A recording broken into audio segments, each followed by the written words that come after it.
pagi buat kita semua Bapak Ibu.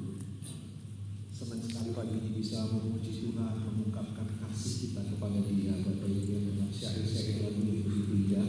Saya ingin nanti selesai firman Tuhan lagu ini nyanyikan lagi ya. Jadi ingat masa muda Bapak Ibu, senang sekali dengan lagu ini. Baik, kita akan merenungkan kebenaran firman Tuhan Bapak Ibu dikasih Tuhan. Firman Tuhan diambil dari kitab Kidung Agung. Teks kita dari Kidung Agung pasal 8 ayat 6 sampai 7. Bapak Ibu, kita coba akan melihat lebih dekat lagi kepada teks ini. Sebuah ayat yang sangat terkenal, yang sering dikhotbahkan, yang lazim kita mendengarnya Bapak Ibu. Kidung Agung pasal 8 ayat 6 sampai 7. Kita akan coba belajar tentang cinta. Sebabnya lagu tadi ini menjadi pengantar yang begitu baik buat kita pagi ini. Kita coba akan melihat tentang kasih Tuhan, cinta Tuhan kepada kita. Kidung Agung 8 ayat 6 sampai 7. Yang sudah dapat katakan amin. Ya, saya akan membacakan Bapak Ibu, atau kita bergantian di terakhir ya. Saya ayat ke-7. Ayat 6 saya, Bapak Ibu ayat ke-7. Kidung Agung 8 ayat 6 sampai 7. Ayat ke-6, taruhlah aku seperti meterai pada hatimu, seperti meterai pada lenganmu, karena cinta kuat seperti maut, kegairahan gigi seperti dunia orang mati. Nyalanya adalah nyala api, seperti nyala api Tuhan. Bapak Ibu bersama-sama, 2, 3.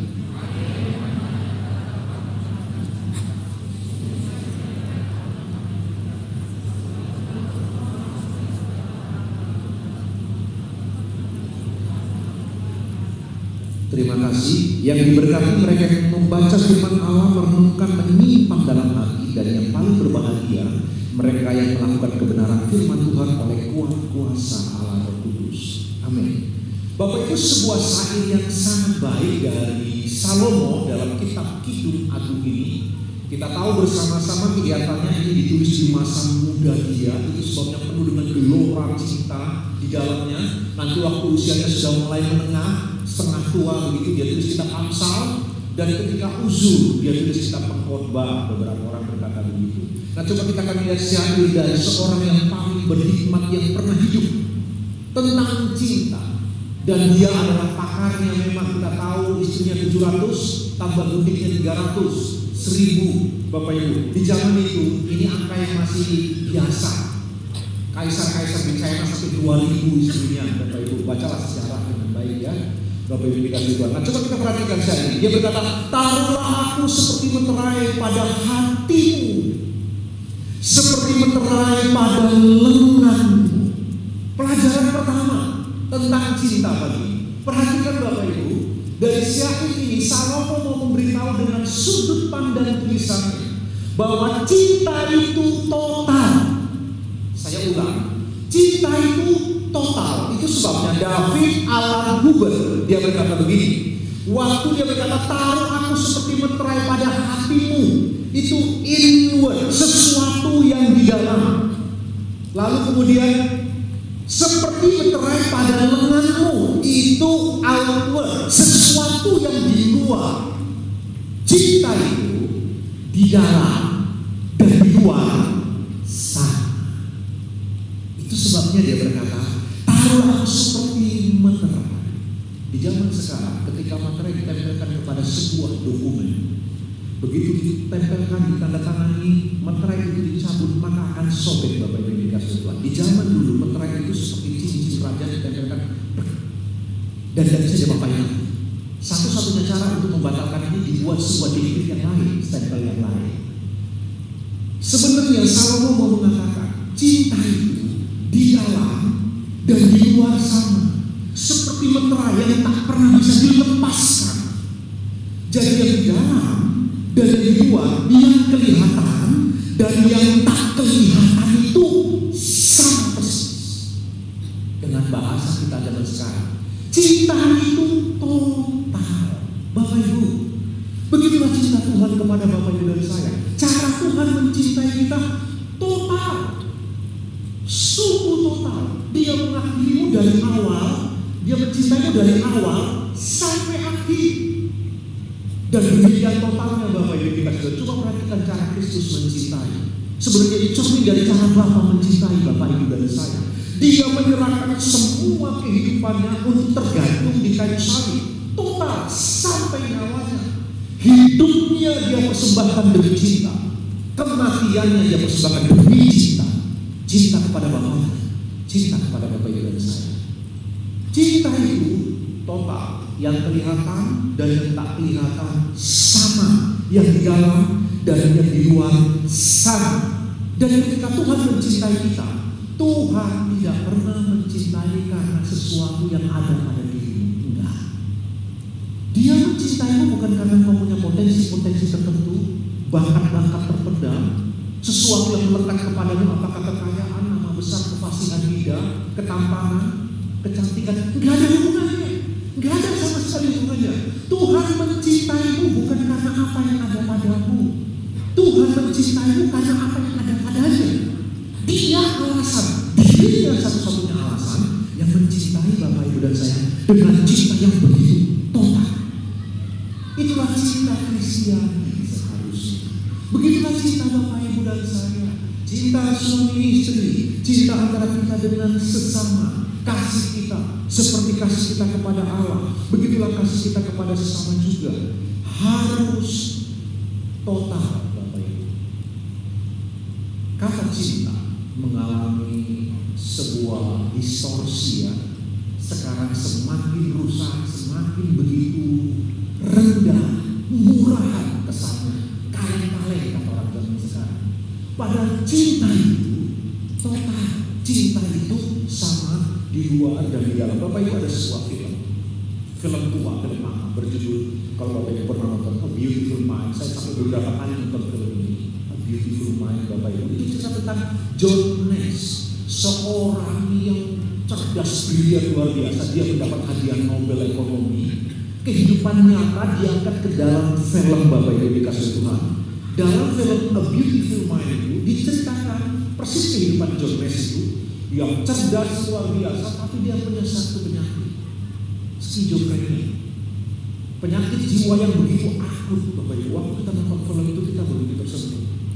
Seorang yang luar biasa keluar dari Princeton University, kemudian dia mengajar menjadi profesor di sana sebagai profesor mengajar di kampus alma maternya. Lalu tiba-tiba dia terkena skizofrenia seperti itu, seperti orang gila.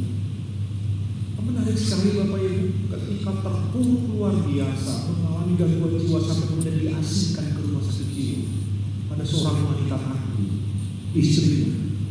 Yang mencintai John Nash bukan hanya karena dia brilian, bukan hanya karena dia ganteng, muda dan kuat. Yang mencintai John Nash bukan karena dia begitu terkenal sampai mendapat hadiah Nobel. Beberapa pria coba hadir di kehidupan sang wanita ini, tetapi wanita ini yang mencintai suaminya total. Ketika gagal, bahkan ketika rapuh, ketika terkenal sampai kemudian masuk rumah sakit jiwa, dan sehat kuat sampai skizofrenia, dia terus mencintai dengan total.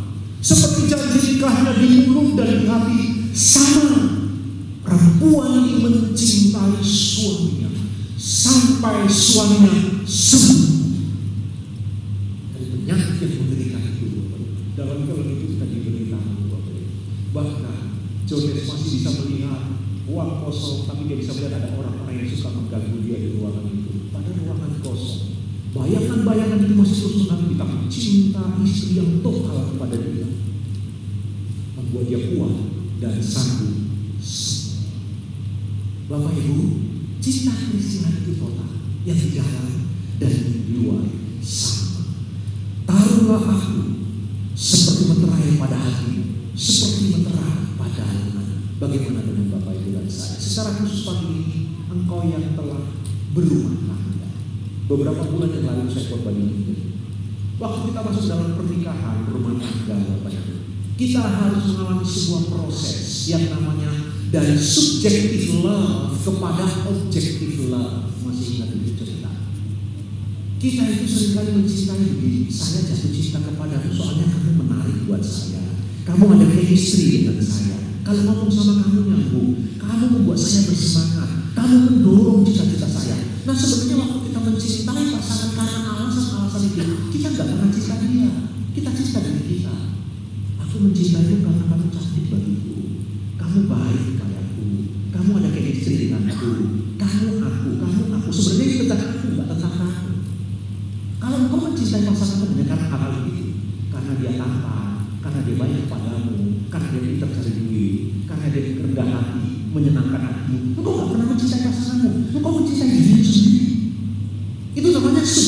love. Engkau sebenarnya sedang mencintai dirimu. Sekarang ketika masuk ke dalam pernikahan, engkau harus berproses dari subjective love pada objective love. Mulai mencintai dia total, apa adanya. Betapa penting mencintai yang kelihatan dan yang tak kelihatan yang sama, yang di mulut dan yang di hati sama. Ada sebuah chemistry yang tak terlihat dengan yang terlihat. Bapak Ibu, ayo kita lakukan bagian. Karena cinta Kristen seperti yang ditulis dalam syair ini haruslah total, karena cinta Tuhan kepada kita total. Yang mengerti katakan amin. Percayalah Bapak Ibu, Tuhan mengasihimu dengan kasih yang total. Tidak ada kasih yang seperti itu lagi. Pelajaran yang kedua Bapak Ibu dari ayat tadi, coba perhatikan Bapak Ibu di dalam ayat yang ke-6 tadi.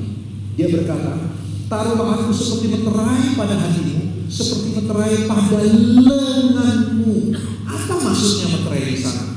Menarik di zaman Salomo Bapak Ibu, para pria-pria kalau mereka pergi berperang, lalu kemudian sanggup menaklukkan musuh, lalu ada barang-barang tertentu yang kemudian oleh dia diambil sebagai kenang-kenangan bahwa dia pernah menaklukkan musuh. Atau seorang yang suka berburu binatang, lalu kemudian waktu dia memburu binatang buas, dia ambil taringnya tertentu atau batu tertentu, kemudian dia jadikan mata, kalung, atau beberapa dia jadikan seperti gelang.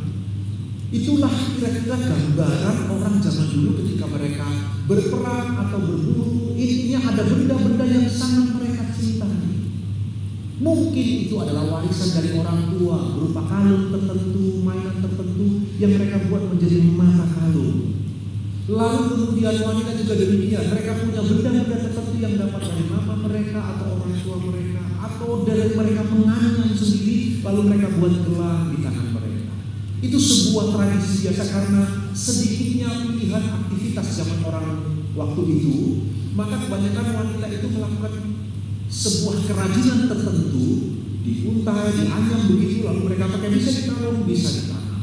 Ketika pria dan wanita saling jatuh cinta, benda-benda kesayangan mereka saling bertukar. Zaman sekarang tukar cincin, zaman dulu belum. Tukar benda-benda kesayangan mereka. Nah, benda-benda kesayangan itu dikenal oleh sahabat-sahabat mereka. Jadi, ketika sahabat pria melihat kalung yang biasa dikenakan pria itu sekarang dikenakan oleh si wanita, pria di sana tahu berarti wanita ini milik si pria itu. Begitu sebaliknya, wanita-wanita ketika melihat bahwa gelang yang biasa dipakai oleh sahabatnya sekarang dipakai oleh seorang pria, itu sebuah proklamasi sudah bahwa pria itu sekarang milik si wanita. Sehingga kemudian komunitas di sekitarnya saling menjaga. Dia sudah ada yang punya. Dari mana? Dia sudah memproklamasikan diri melalui benda-benda yang ada tadi. Benda-benda khusus dan istimewa bagi mereka. Apa maksudnya dalam syair ini? Waktu dia berkata, taruhlah aku seperti meterai pada hatimu, seperti meterai pada lenganmu. Meterai di sana artinya benda-benda tadi. Sebenarnya syair ini mau mengatakan cinta itu eksklusif, khusus, istimewa. Dia eksklusif. Karena seperti benda itu hanya diberikan kepada sang wanita yang dimiliki hanya oleh si sang pria, maka cinta itu eksklusif. Dia berbeda dengan benda yang lain. Mungkin dia punya kalung 2, kalung 3, punya gelang lebih dari 4. Tetapi yang satu itu berbeda, yang semua temannya langsung mengenali. Karena itu sebuah bentuk proklamasi diri bahwa cintanya eksklusif kepada orang yang kepada siapa dia berikan benda itu. Begitulah cinta Kristiani Bapak Ibu. Cinta Tuhan kepada Bapak Ibu dan saya itu eksklusif, khusus, istimewa. Tuhan mencintai Bapak Ibu dan saya, yes. Tapi Tuhan mencintai Bapak Ibu dan saya dengan cara-cara yang berbeda. Enggak harus sama. Kenapa? Karena temperamen kita berbeda, karakter kita berbeda, mental kita berbeda, iman kita berbeda, pola asuh yang kita dapatkan berbeda. Sehingga cara Tuhan mengubah dan membentuk kita dengan cinta yang berbeda. Beda. Orang yang temperamental dengan orang yang tenang, diam, sama-sama hatinya terluka, sama-sama batinnya kacau. Tapi cara Tuhan menyentuhnya berbeda dengan cintanya. Itulah sebabnya Bapak Ibu, saya beritahu sederhana. Bukankah cintamu kepada istrimu berbeda dengan cintamu kepada anakmu? Saya punya 2 putri. Saya mencintai kedua putri saya. Tapi jelas cinta saya kepada 2 putri saya berbeda dengan cinta saya kepada istri saya. Karena cinta saya kepada istri saya ada nuansa nafsu birahi di sana, ada hal-hal yang berbeda. Tapi cinta saya kepada anak sedikit pun tidak ada unsur birahinya. Jadi perhatikan yang saya mau beritahu. Siang ini mau memberitahu, waktu meterai diceritakan, saling berbagi meterai. Mereka saling berganti meterai itu, bertukar meterai. Mau memberitahu bahwa cinta itu eksklusif. Bapak Ibu dengar ini baik-baik. Surga mencintaimu dengan sangat eksklusif, khusus. Engkau berbeda dari yang lain. Benar, Kristus sama-sama mati bagi kita. Tapi ketika kemudian kematian Kristus yang satu untuk kita diterapkan dalam hidup kita, Dia berbeda cara menyentuh Bapak Ibu dan saya. Coba perhatikan, ada anak Tuhan, sama-sama setia, sama-sama beriman sungguh, sama-sama rohani, sama-sama suka berdoa, sama-sama bekerja keras. Yang satu kaya raya, yang satu sederhana. Kok bisa? Lalu kita mengakui, oh yang sederhana itu paling kurang pintar cari duit. Sebentar, gak boleh begitu menilainya. Karena cara Tuhan mencintai berbeda. Barangkali memang orang yang diberikan sederhana karena dia punya kekuatan untuk menanggung kekayaan cuma sebatas itu. Lebih dari itu malah merusak dirinya. Yang satu lagi diberi kekuatan untuk kekayaan yang lebih, oleh karena orang ini punya pundak yang cukup kuat untuk bisa berbagi, untuk bisa murah hati, untuk punya tanggung jawab yang lebih luas dan lebih besar. Masing-masing kita beda. Dan begitulah cara Tuhan mencintai Bapak Ibu dan saya. Cintanya itu eksklusif, istimewa. Bapak Ibu, begitulah Bapak Ibu dan saya. Kita bukan hanya harus mencintai Tuhan eksklusif, istimewa, kita juga harus mencintai pasangan kita eksklusif, khusus, istimewa, berbeda dari yang lain. Ini penting karena kadang-kadang atas nama cinta orang mengobrol cinta. Atas nama cinta jadi begitu murah. Cinta itu mahal, eksklusif, Bapak Ibu. Ayo kita perhatikan bagian ini bersama-sama. Hai suami, apakah cintamu eksklusif kepada istri? Hai istri, apakah cintamu eksklusif kepada suami? Cinta yang berbeda.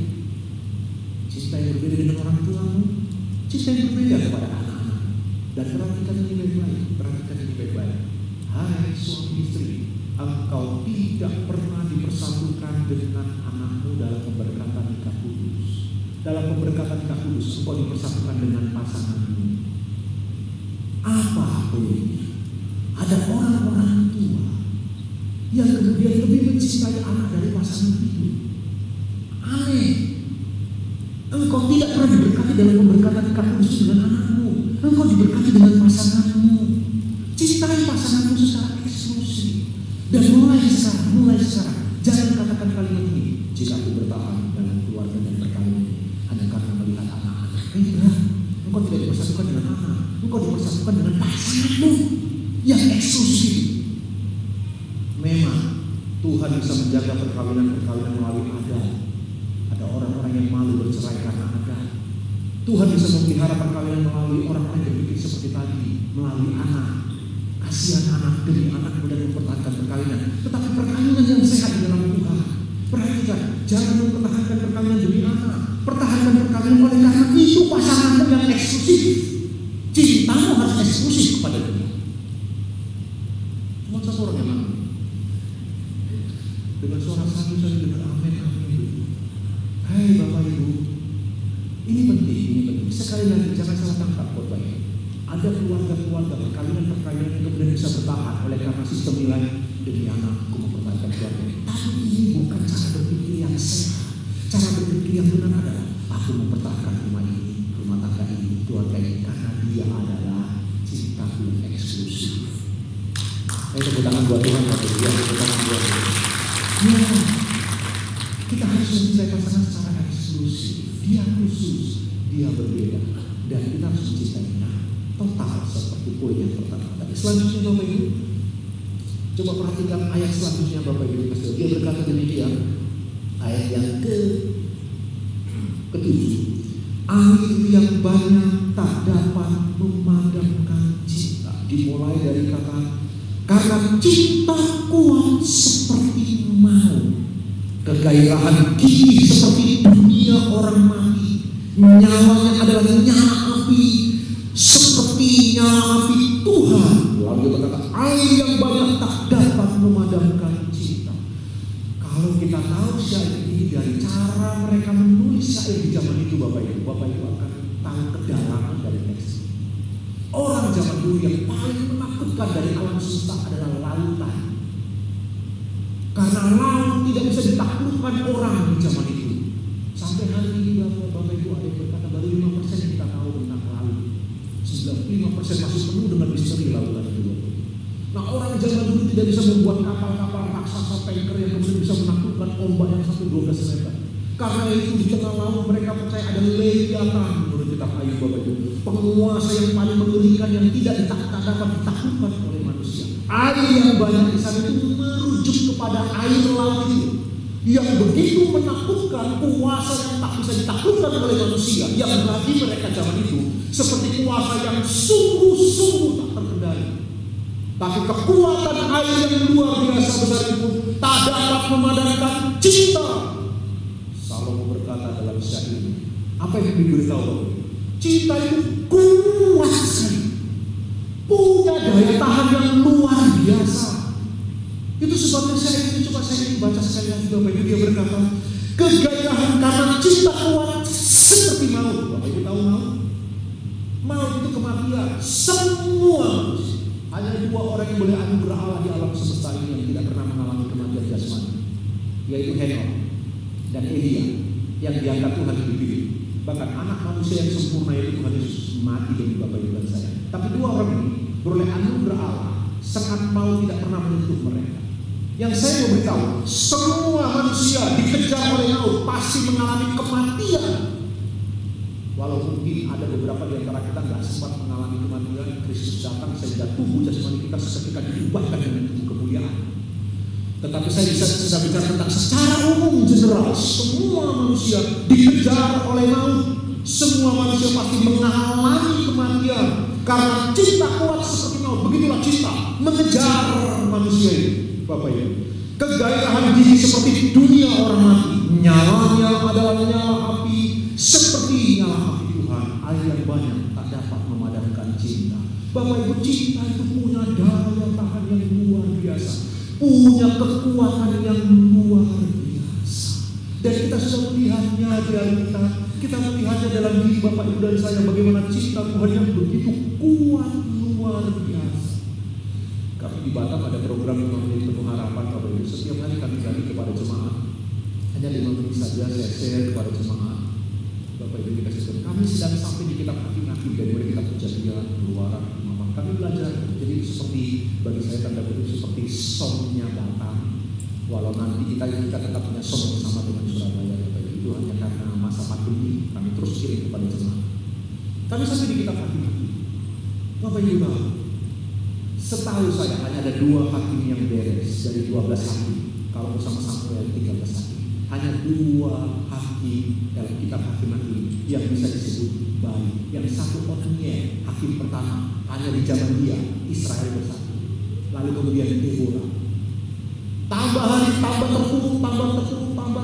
Hakim-Hakim tambah hancur. Ditutup oleh siapa? Simpson, sampai matinya bunuh diri. Sang narator mau menceritakan pemimpin-pemimpin ini kerusakannya parah, total depraviti, kerusakannya total. Bayangkan Yefta ikut seperti orang Kanaan mempersembahkan anaknya, kepada Molok. Sekarang Yefta sembeli anaknya untuk dipersembahkan kepada Tuhan. Padahal kitab bilangan melarang keras, kitab Imamat memberi teguran sangat keras, jangan mempersembahkan anakmu, dihukum mati mereka. Tapi pemimpin-pemimpin ini rusak. Yang menarik, cinta Allah kepada mereka dan roh Allah takut kepada mereka. Semua mereka dipenuhi oleh Roh Kudus Allah. Semua tokoh-tokoh yang penuh dengan kekurangan dan kelemahan, yang banyak pelanggaran dan dosa, tak pernah menghentikan cinta Allah kepada mereka. Allah terus-menerus tak pernah mengenal lelah dan capek, terus-menerus membentuk mereka, terus-menerus mencintai mereka, disiplin mereka, tegur keras, hajar, cintai, hajar, cintai, Hajar, cintai, sampai di perjanjian baru kita ketemu. Barang siapa yang kukasihi, dia teguh dan hajar. Apa yang mau diberitahu dari kebenaran firman Allah? Cinta itu kuat sekali, bahkan tak dapat dihentikan oleh dosa. Bukankah kita telah melihatnya di kayu salib? Kristus datang tidak untuk orang benar, Dia datang untuk orang-orang sakit dan berdosa. Bapak Ibu, sekali Allah punya rencana ke dalam diri anak-anak, kita semua anak-anak, maka tak ada satupun yang bisa menghentikan cinta yang kuat. Bahkan keegoisan tak akan bisa menghentikan cinta Allah dalam diri. Itu cinta Allah. Nah sekarang Salomo mengutip itu dalam syairan, memberitahu kepada Bapak Ibu dan saya, cinta kuat, air yang banyak tak dapat memadamkan cinta. Apakah cinta masih sekuat itu kepada pasangan? Di tengah tekanan hidup dunia yang begitu gelap, cara hidup yang begitu mengirikan hedonis luar biasa, tantangan zaman pencobaan, rayuan-rayuan yang mengerikan, apakah cintamu masih kuat terus kepada pasangan? Punya daya tahan yang luar biasa. Bapak Ibu, kita perlu bercermin dari kebenaran firman Tuhan. Kita tahu bersama-sama Salomo istrinya 1000, hanya ada satu yang dapat menaklukkan hatinya. Kelihatannya saya itu dia. Siapa itu? Suami. Dan sampai mati suami tak mau mencintai dia. Patah hati Salomo. Bapak Ibu yang dikasihi Tuhan, menarik sekali kalau kita melihat ya. Masih ingat film itu Bapak Ibu?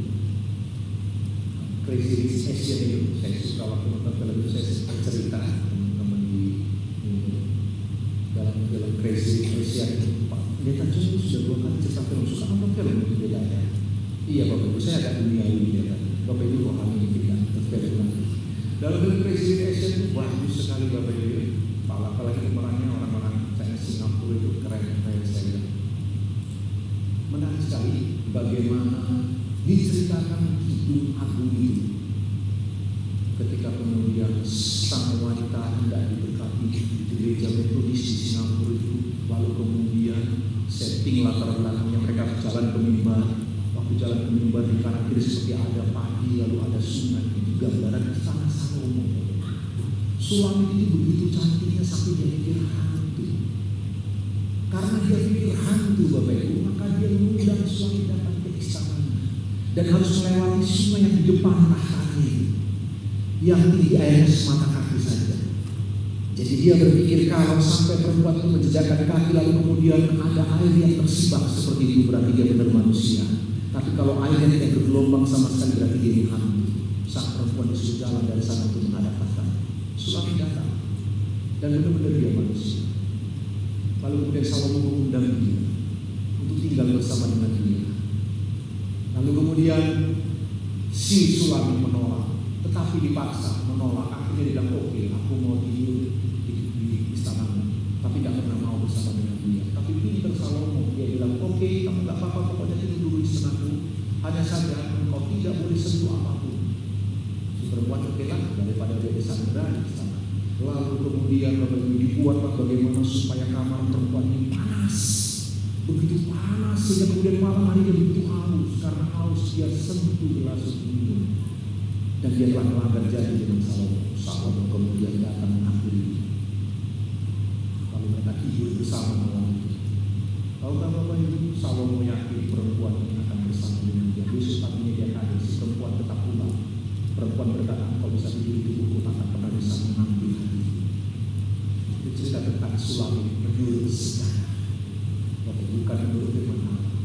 Salomo itu mencintai begitu kuat si Sulami. Sulami tetap meninggalkan dia. Beda dengan Tuhan. Tuhan mencintai kita begitu kuat dan kita merespon cinta dia dengan mencintai dia begitu kuat. Amin. Tapi pelajaran hari ini, bagaimana cintamu kepada pasangan? Sebenarnya ada 6 poin Bapak Ibu. Saya coba satu poin lagi karena waktu saya habis. Tapi dengar, bagaimana cintamu dalam pasangan? Apakah kita kuat? Cintamu kepada Allah begitu kuat seperti cinta Allah yang begitu kuat kepadamu. Pertanyaannya, apakah cintamu kepada Allah begitu kuat? Begitu juga cintamu kepada pasangan hidupmu begitu engkau dan saya harus belajar setiap hari jatuh cinta kepada orang yang sama, perempuan yang sama, laki-laki yang sama, hidup pasanganmu. Setiap hari engkau harus mengambil keputusan, Tuhan, aku bangun hari ini, aku akan mencintai istriku apapun yang terjadi. Hai istri, setiap kali kau bangun pagi kau harus belajar berdoa, Tuhan, hari ini aku akan tetap mencintai pasanganku, suamiku ini, apapun yang terjadi. Sehingga setiap hari kita harus belajar jatuh cinta kepada orang yang sama. 50 tahun pernikahan ini, Tuhan mau jatuh cinta kepada orang yang sama. Itu cinta yang kuat. Bapak Ibu saya harus memperjuangkannya, karena itulah cinta Kristiani. Dan Tuhan telah mendemonstrasikan itu, memberitahu bagaimana sih seharusnya mencintai. Tuhan telah tunjukkan begitu cara mencintai. Dia korbankan anaknya sampai mati di kayu salib, dan terus dia cintai kita. Dan gambaran yang paling sempurna kalau kita bisa melihat dalam kitab Hosea. Coba perhatikan si Gomer itu terus menerus sampai berzina, punya anak dari perzinahannya. Tapi Tuhan terus berkata kepada Hosea, cintai, cintai, dan cintai. Bapak Ibu, pagi hari ini mari kita merenungkan bagian ini. Saya pikir kita perlu introspeksi diri tentang cinta kita kepada pasangan. Mungkin ini khotbah keluarga, yang belum berkeluarga, jadikan ini seperti sebuah pengetahuan yang baru. Konseling pernikahan. Betapa pentingnya cinta yang kuat, karena cinta Allah kepada kita begitu kuat, tak ada satupun yang bisa mengalahkan. Begitulah cinta kita kepada Tuhan dan sesama. Air yang banyak, di angka itu tak dapat menaklukkan dan memadamkan cinta yang ada pada kita. Yang terakhir, Bapak Ibu, satu poin saja yang terakhir. Yang keempat, cinta itu tidak materialistis. Coba perhatikan di dalam ayat yang ke-7b itu, Bapak Ibu, dia berkata, air yang banyak tak dapat memadamkan cinta, sungai-sungai tak dapat menghanyutkannya. Sekalipun orang memberi segala harta benda rumahnya untuk cinta, namun yang pasti akan dihina. Iya, cinta itu kudus, cinta itu mulia, cinta itu suci. Kok dibandingkan dengan harta benda, materi yang bersifat temporal? Cinta itu kekal, kasih itu kekal. Cuma Allah berkata, iman, pengharapan, dan kasih, dan yang terbesar adalah kasih. Iman kita akan selesai, pengharapan kita akan sempurna, selesai sudah. Tapi kasih terus kekal, cinta itu kekal. Bagaimana mungkin cinta diperbandingkan dengan materi yang tidak kekal, yang temporal? Orang yang coba menyuap cinta dengan materi, engkau akan dihina. Apa maksudnya? Jika engkau mencintai seseorang, jika engkau mencintai Allah karena alasan-alasan materi, supaya engkau disembuhkan, supaya engkau kaya, supaya engkau begini, supaya engkau terkenal, supaya engkau hebat. Jika itu alasannya mencintai Allah, alasan yang bersifat materi, duniawi, temporal, engkau akan dihina. Cinta yang kekal, alasan mencintai Allah harus alasan-alasan yang kekal. Ya, aku mengasihi Allah karena aku mau memutuskan mengasihi Allah, sebab Dia telah mengasihi aku luar biasa segala-galanya. Begitulah cinta. Cinta itu tidak boleh diperbandingkan dengan apapun. Kita membuat cinta itu menjadi turun dan rendah kalau kita memperbandingkannya dengan materi. Jadi saat ini mau memberitahu, siapapun yang coba menyuap cinta dengan materi atau mencintai seseorang karena alasan-alasan materi begitu, engkau pasti akan dihina. Materi itu apa? Enggak selalu harta, mungkin tubuh. Jika engkau mencintai istrimu karena dia cantik, molek, dan seksi, engkau akan dihina. Karena suatu hari kelak dia akan menua dan mulai keribu. Berapapun banyak operasi plastik dilakukan, dia tidak akan bisa melawan rentang tubuh, rapuhnya jasad. Begitu sebaliknya. Hai wanita, apakah kau mencintai dia karena dia tampan, ganteng, sehat, kuat? Semua itu akan meredup, rentah, karena dia terbuat dari bahan material tanah yang akan kembali ke tanah. Jika engkau mencintai karena alasan-alasan materi, engkau akan dihina. Bapak Ibu, kita tahu kebenaran ini bukan kebenaran yang umum, ini bukan hal yang baru bagi Bapak Ibu dan saya, tapi kita perlu coba koreksi. Apakah cinta mentotok kepada Tuhan, cinta total kepada sesama, secara khusus pasanganmu? Apakah cintamu itu eksklusif kepada Tuhan, khusus, istimewa, berbeda cintamu kepada siapapun dengan kepada Tuhan? Begitu bagaimana cintamu eksklusif kepada pasangan hidupmu, khusus dan istimewa. Cinta itu kuat, punya daya tahan yang luar biasa, yang tak dapat dipatahkan oleh apapun, bahkan oleh kuasa yang paling tak tertandingi sekalipun. Cinta itu kuat. Dan yang terakhir, cinta itu tidak materialistis. Pagi hari ini Bapak Ibu, ayo, dunia di mana kita hidup sedang membombardir kita dengan gaya hidup hedonis, gaya hidup yang menekankan tentang kenikmatan hidup duniawi. Lalu kadang-kadang itu bisa mengubah arah cinta kita menjadi materi. Kita begitu mencintai dan memuja materi. Ada orang yang takut miskin daripada takut Tuhan, itu sebabnya dia korupsi. Ada orang yang takut miskin daripada takut Tuhan, itu sebabnya dia menjual narkoba. Ada iman yang sejati, seharusnya cinta itu tidak materialistis. Yang saya korbankan sekali lagi bukan hal yang baru. Lebih dari 2 tahun yang lalu, 2.000-3.000 tahun yang lalu telah tertulis di firman Allah yang suci. Dan kita tahu kebenaran